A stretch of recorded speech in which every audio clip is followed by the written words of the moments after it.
Hi, I'm RJ and I'm a safety suit for CMS. Today, I'm going to be talking about something I think is very important, fatigue in the workplace.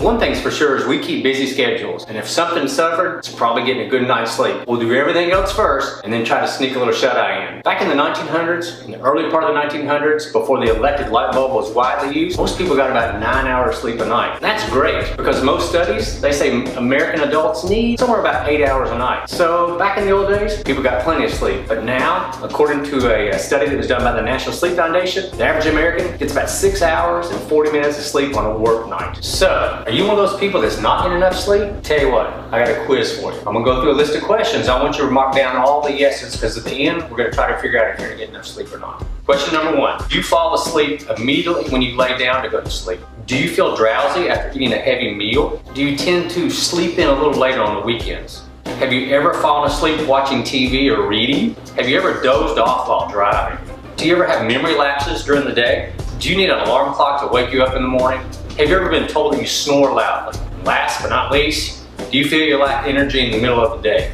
So how'd you do? Did you mark all your yeses down? If you got 3 or more yeses, probably not getting enough sleep. If you had a yes to 5 or more, you probably have a pretty serious concern there. It might be something you really need to think about, maybe even talk to your doctor about. So now you know that maybe you're one of those folks that aren't getting enough sleep. What are the consequences of that? According to studies, if you're suffering from sleep deprivation, you can have a 20 to 50% reduction in your judgment, your reaction time, your memory at times, your ability to pay attention, even your ability to communicate well.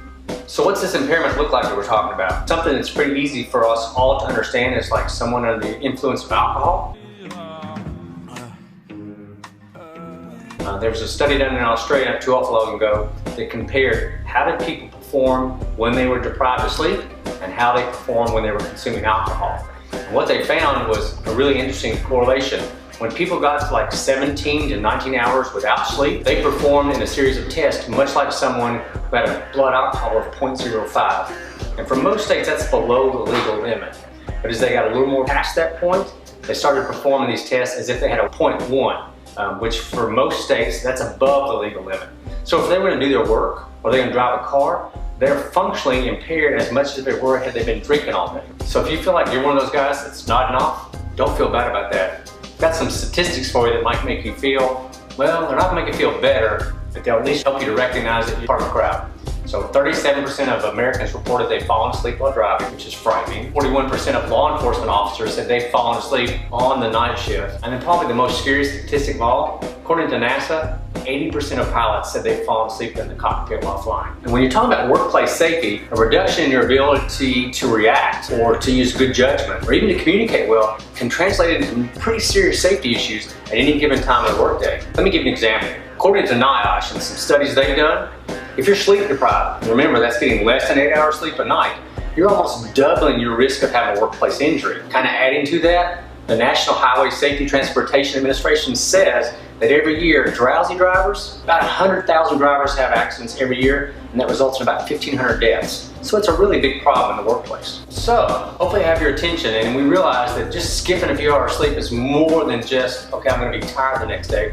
You're actually running a risk for being injured or maybe injuring someone else. Sleep is one of those basic things. It's something we take so for granted and we make everything else important. But you need a good night's rest. All the damage, and it really is damage that we do to our bodies during the day, be it exercise or work or just being awake and having to function as we normally do, that adds stress and damage to your body. You gotta have sleep to restore that. It actually repairs your body at the cellular level. From a health standpoint, chronic sleep loss can manifest in some pretty serious health issues such as heart disease, heart attack, high blood pressure, greater risk of stroke. We run a risk of having diabetes, and it's been associated with things such as weight loss and depression. Sleep is regulated by 2 processes in the brain. The first one, that's associated with how long you've been awake. The longer you're awake, the greater your desire is to sleep. So that's kind of piece one that gets you ready for sleep. The other one is the circadian rhythm. And that's kind of your body's natural reaction to the light and the dark of a day. For most of us, that's not a big deal. But if you work night shift or a rotating shift, your body's response to light is really gonna make it hard for you to sleep in the natural flow of things. So when you talk about tips to help you sleep better, you gotta be mindful of that. One part of sleep goes back to how long you've been awake. The other part of sleep goes is, do I have an environment that's really supportive of it?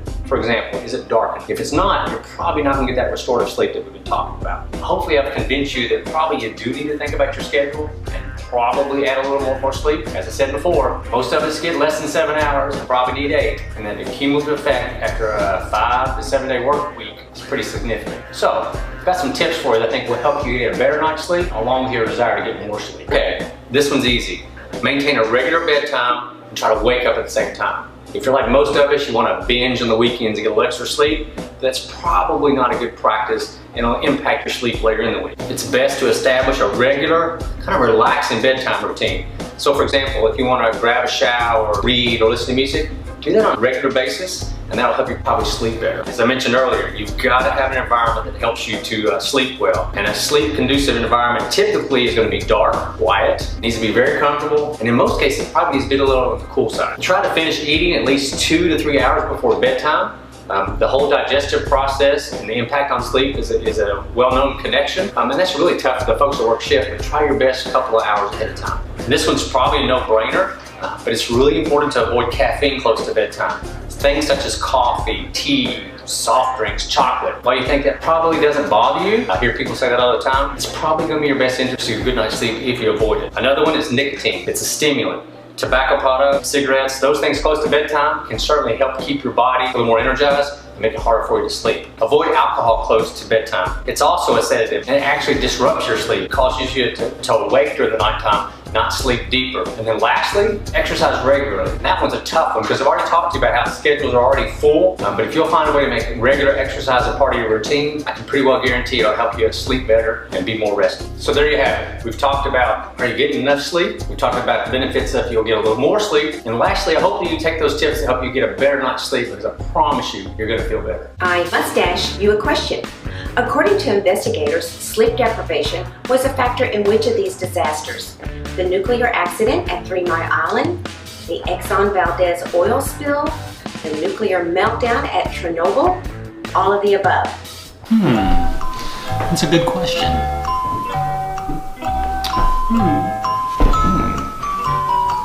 Answer, all of the above. Now get some sleep and be safe. If you liked the video, hit that like button down here. Give us your comments, we'd love some feedback, and then make sure you get the most up-to-date, latest and greatest from us. Subscribe to our YouTube channel.